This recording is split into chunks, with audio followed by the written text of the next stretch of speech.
ഇപ്പം എവിടെ നോക്കിയാലും ജേണലല്ലേ ട്രെൻഡ്. അപ്പോൾ ഒരെണ്ണം ചെയ്യാമെന്ന് ഞാനും അങ്ങ് തീരുമാനിച്ചു. അപ്പോൾ അതിന് പറ്റിയ ഡയറിയോ ബുക്കോ ഒന്നും എൻ്റെ കയ്യിലില്ല.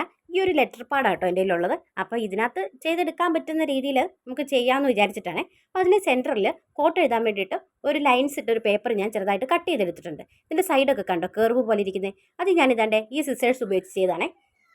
ഇത് ഞാൻ മീഷോയിൽ നിന്ന് വാങ്ങിച്ച പ്രൊഡക്റ്റ് ആട്ടോ.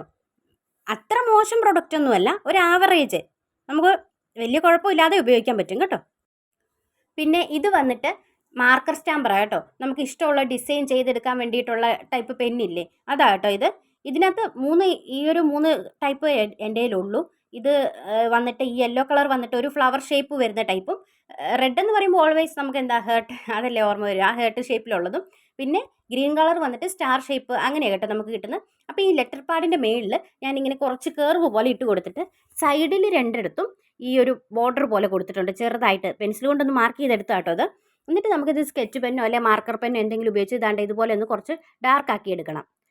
ഞാൻ ഇതിൻ്റെ താഴ്ഭാഗത്ത് വേറെ ഡിസൈനോ ഒന്നും കൊടുത്തിട്ടില്ല, പ്ലെയിൻ ആക്കി തന്നെ അങ്ങനെ വെച്ചിരിക്കുക. ഈ രണ്ട് സൈഡിലും ബോർഡറും കൊടുത്തു, ഏറ്റവും ടോപ്പിലായിട്ട് ഈ ചെറിയൊരു കർവ് പോലെ ഇങ്ങനെ കൊടുത്തിട്ടുണ്ടെന്നേ ഉള്ളൂ. പിന്നെ നമ്മൾ നേരത്തെ കട്ട് ചെയ്ത് വെച്ച് ആ ലൈൻസ് ഉള്ള ചെറിയൊരു പേപ്പറിൻ്റെ കഷ്ണമില്ലേ, ഇത് സെൻറ്ററിലായിട്ട് ഇങ്ങനെ ഒട്ടിച്ച് കൊടുക്കണം. ഇതിനകത്താണല്ലോ നമുക്ക് എഴുതാനുള്ളത്. അപ്പോൾ ഇതിങ്ങനെ ഒട്ടിച്ച് കൊടുത്തു.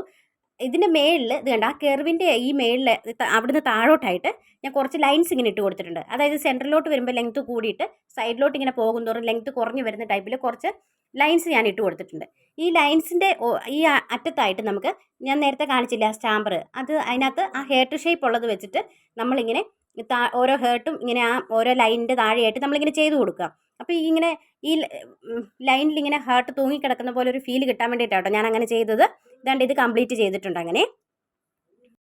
ഇനി എന്നിട്ട് കുറച്ച് പേപ്പർ കട്ടിങ്, ഇതുപോലെ നമുക്ക് ഇഷ്ടമുള്ള ഷേപ്പിൽ കുറച്ച് പേപ്പർ കട്ടിങ്, ഇത് A4 ഷീറ്റിൻ്റെ കളർ പേപ്പറാണ് കേട്ടോ. അതിനകത്ത് ഇങ്ങനെ കട്ട് ചെയ്തെടുക്കുക. അപ്പോൾ ഇതിൻ്റെ നടുക്കുന്നുള്ള കുറച്ച് ഭാഗം കട്ട് ചെയ്തെടുത്ത് അത് ഞാൻ കളഞ്ഞിട്ടില്ല, അതും ഇതിനകത്ത് വെച്ചിട്ടുണ്ട്. നമുക്ക് ആവശ്യമെങ്കിൽ നമുക്ക് എവിടെയെങ്കിലുമൊക്കെ ഒട്ടിച്ച് കൊടുക്കാവുന്ന രീതിയിൽ ഞാൻ ഇത് ഇപ്പോൾ ഈ ഒരു ഹേർട്ടിൻ്റെ ഇത് മാത്രമേ ഞാൻ എടുത്തിട്ടുള്ളൂ കേട്ടോ. നമുക്ക് ആവശ്യമുള്ളടത്ത് ഒട്ടിച്ച് കൊടുക്കാമല്ലോ എന്നോർത്ത്. ഇനി ഇതിനകത്ത് നമുക്ക് എഴുതാനുള്ളത് എഴുതുക ചെയ്യുന്നത് കേട്ടോ. ഈ ലൈൻസിനകത്ത് നമുക്ക് എന്താണോ എഴുതാൻ നമ്മൾ ഉദ്ദേശിക്കുന്നത് അത് എഴുതുക കേട്ടോ ചെയ്യുന്നത്. ഇപ്പോൾ ഈ ഇതിനകത്ത് എഴുതുന്ന ഈ വാക്കുകളില്ലേ, അത് എൻ്റെ തന്നെ സൃഷ്ടിയാണ് കേട്ടോ. ഞാനൊരു 4-5 വർഷം മുമ്പ് എഫ് ബിയിൽ പോസ്റ്റ് ചെയ്തിട്ടുണ്ട് കേട്ടോ ഇത്.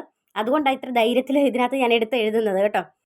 ഈ ജേണലൊക്കെ ഓരോരുത്തരുടെ ഇങ്ങനെ കാണുമ്പം എപ്പോഴും ചെയ്യണമെന്ന് ഇങ്ങനെ അതിയായ ആഗ്രഹം തോന്നും കേട്ടോ. അപ്പോൾ അത് ചെയ്തെടുക്കാൻ അത്രത്തോളം എനിക്ക് പറ്റത്തില്ലെന്ന് എനിക്ക് നല്ല ഉറപ്പുള്ളത് കൊണ്ട് തന്നെയാണ് ഞാൻ അധികം ഇതിനകത്തോട്ട് ഈ കൈ വെക്കാതിരുന്നത്.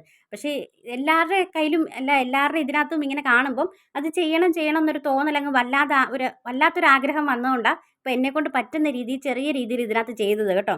അപ്പം വലിയൊരു പെർഫെക്റ്റ് എന്ന് പറയാനുള്ളതില്ലെന്നുള്ളത് എനിക്ക് തന്നെ വളരെ വ്യക്തമായ ഒരു കാര്യമാണ്. പിന്നെ എന്താണെന്ന് വെച്ച് കഴിഞ്ഞാൽ നമുക്ക് ഇഷ്ടമുള്ളതൊക്കെ ചെയ്ത് നോക്കുന്നതിൽ തെറ്റൊന്നുമില്ലല്ലോ. അതുകൊണ്ടാണ് കേട്ടോ ഞാനിപ്പോൾ ഇങ്ങനെ ഒരു എഫേർട്ട് എടുത്തത്.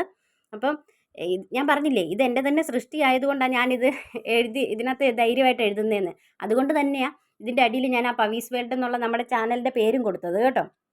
അപ്പം എങ്ങനെയുണ്ടെന്ന് എല്ലാവരും ഒന്ന് പറയണേ. എങ്ങനെയുണ്ട്, നന്നായോ? എല്ലാവരുടെ അഭിപ്രായം ഒന്ന് അറിയിക്കണം കേട്ടോ.